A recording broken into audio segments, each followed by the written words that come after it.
Bonjour et bienvenue dans ce bonus de votre podcast préféré.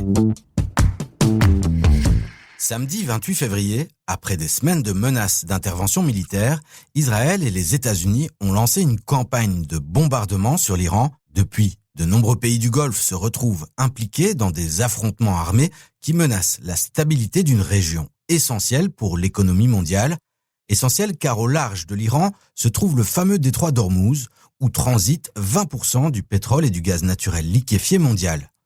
Les tensions dans le Golfe ont tout de suite eu un impact sur les prix de l'énergie, ce qui a eu pour conséquence de crisper les investisseurs. Depuis lundi, de Wall Street au marché asiatique en passant par l'Europe, c'est la nervosité et la volatilité qui dominent les échanges. Alors, comment réagir quand la guerre s'invite dans les graphiques boursiers ?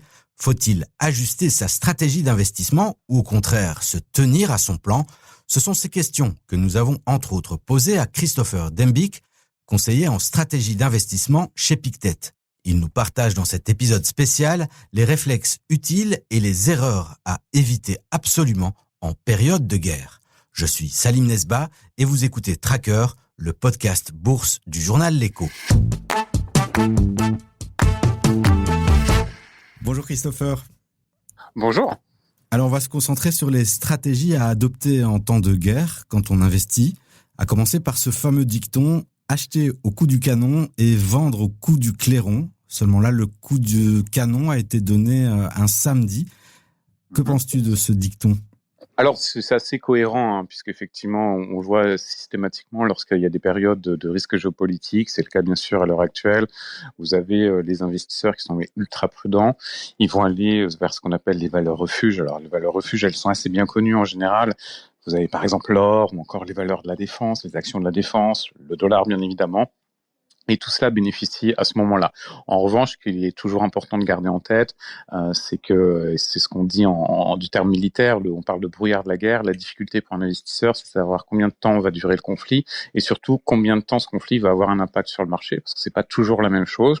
Avec certains conflits, finalement, on se rend compte que l'impact sur le marché est quasiment nul ou en tout cas très marginal. Et plus globalement, quelles sont les erreurs à absolument éviter dans un contexte pareil ? 1. Surréagir. Très souvent, on va se dire, par exemple, il faut que je revoie complètement ma stratégie d'investissement. Je sais pas, par exemple, j'investis sur des valeurs de croissance américaines, typiquement dans l'intelligence artificielle. Elles n'ont pas particulièrement bénéficié du contexte géopolitique. C'est même plutôt difficile pour elles. Et on va se dire, bon, c'est le moment où je vais les vendre, où je vais changer mon braquet d'investissement. C'est souvent assez hasardeux parce qu'en réalité, vous avez beaucoup d'études, notamment qui étaient publiées depuis à peu près plusieurs années, qui montrent que le risque géopolitique, c'est un effet sur les marchés, beaucoup plus sur les matières premières que sur les actions. C'est un effet, mais souvent de très court terme. Donc, a priori, si votre plan d'investissement avant le déclenchement du conflit était bon, a priori, lorsque le conflit sera terminé, il sera de nouveau bon. Donc, l'idée, c'est plutôt de résister à la période de volatilité. Parfois, ça dure juste quelques séances, quelques semaines. Parfois, ça peut être plus long. Mais en tout cas, c'est de résister à cela. Et si on le souhaite, en tout cas, avoir peut-être une portion, parce que toujours c'est important en investissement d'avoir une partie en cash pour saisir des opportunités. Et c'est vrai que le risque géopolitique peut être une opportunité, peut-être par exemple pour se renforcer ou acheter davantage d'or ou encore des actifs en dollars. Mais en tout cas, il ne faut pas se dire que ça change complètement sa stratégie d'investissement, ce serait une erreur. Et là, plus spécifiquement à la situation actuelle dans le Golfe, on se rend compte que le conflit met un peu à mal cette stratégie de vendre l'Amérique pour acheter l'Asie. C'est une stratégie qui avait le vent en poupe depuis les premiers signes de faiblesse du dollar, mais là, on voit plutôt l'inverse se passer. Oui, c'est pour ça aussi qu'il faut toujours être prudent sur les marchés financiers avec un peu les serpents de mer qui reviennent régulièrement ou les narratifs de marché qui semblent un peu trop convenus. En début d'année, tout le monde avait peur des États-Unis, disait que finalement il y a une crise de confiance à l'égard du dollar à cause de Trump. On se rend compte que malgré tout, quand vous n'avez pas d'autre alternative, en période de risque, le dollar joue pleinement son rôle de valeur refuge, on l'a bien vu. Alors certes, vous pouvez acheter des actifs en francs suisses ou un peu en yens, mais la réalité, aujourd'hui, le principal gagnant, ça reste le dollar américain. Donc c'est pour ça qu'il faut toujours être quand même très très prudent face à ces serpents de mer ou ces narratifs comme la dédollarisation de l'économie mondiale, où certains parlent de debasement trade, mais l'idée c'est la même, c'est la perte de confiance à l'égard du dollar. Il y a aussi ce qu'il faut comprendre, c'est qu'en économie, sur le marché financier, vous avez des phénomènes structurels de très long terme. Peut-être effectivement qu'on aura une dédollarisation, que le dollar aura un rôle moindre. Mais c'est un scénario qui joue sur 5, 10, 15, 20 ans. Et donc concrètement, je ne vous conseille pas en tant qu'investisseur d'essayer de tabler sur ça. Ce qu'il faut en bourse, et ça c'est simple, c'est de regarder les flux. Où vont les flux? En début d'année, donc effectivement, on avait des flux qui étaient plutôt sortant États-Unis, qui allaient vers l'Asie.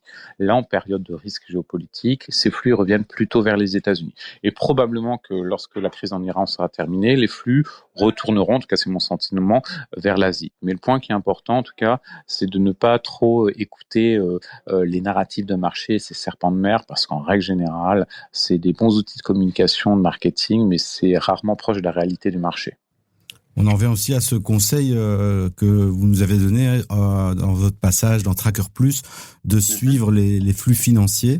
Et on voit que en termes de flux financiers, depuis lundi, en Europe, c'est plutôt la fuite.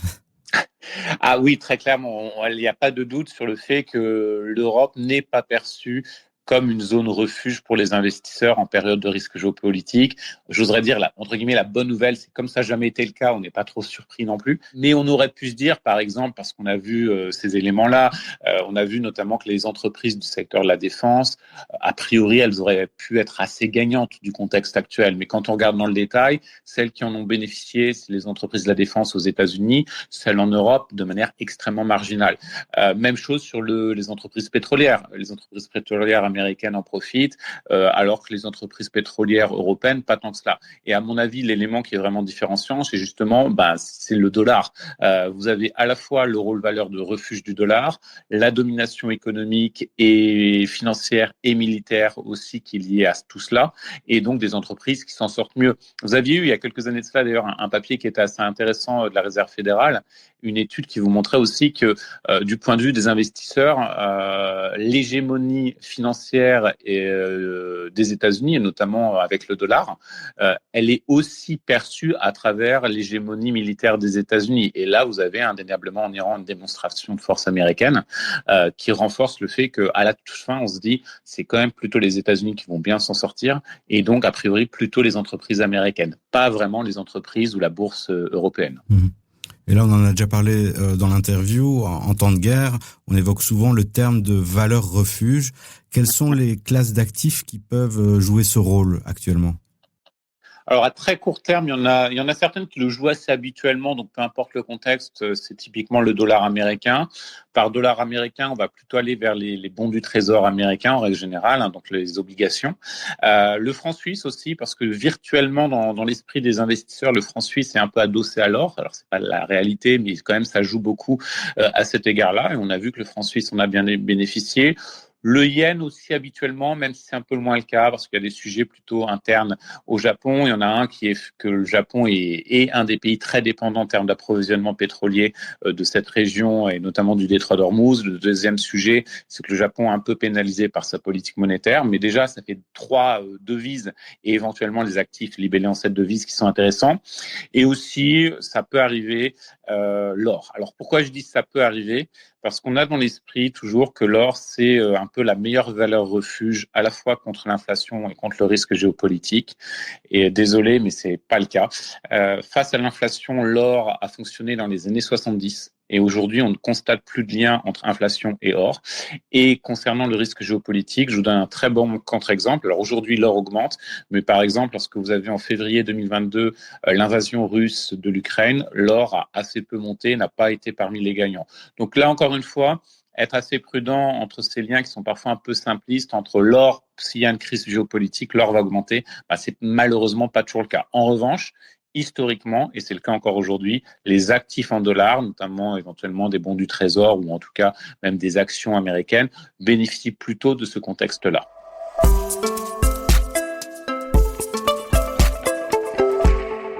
L'autre grande question, c'est la durée du conflit. Quels sont les risques pour les investisseurs de voir la guerre se prolonger et in fine garder des prix de l'énergie à un niveau élevé, voire encore plus élevé?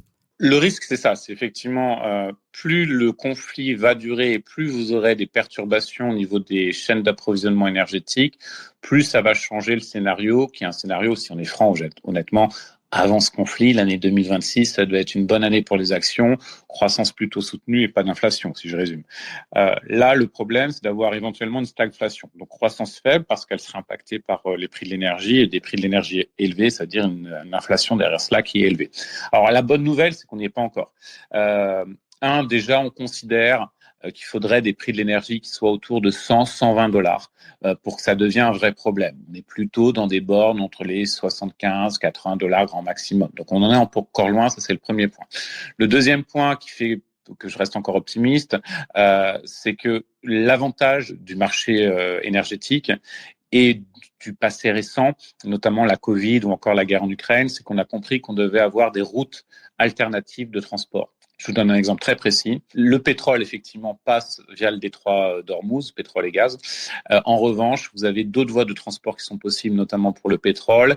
Et depuis le 5 mars, vous avez notamment une voie de passage qui est désormais utilisée, qui est l'oléoduc Est-Ouest d'Arabie Saoudite.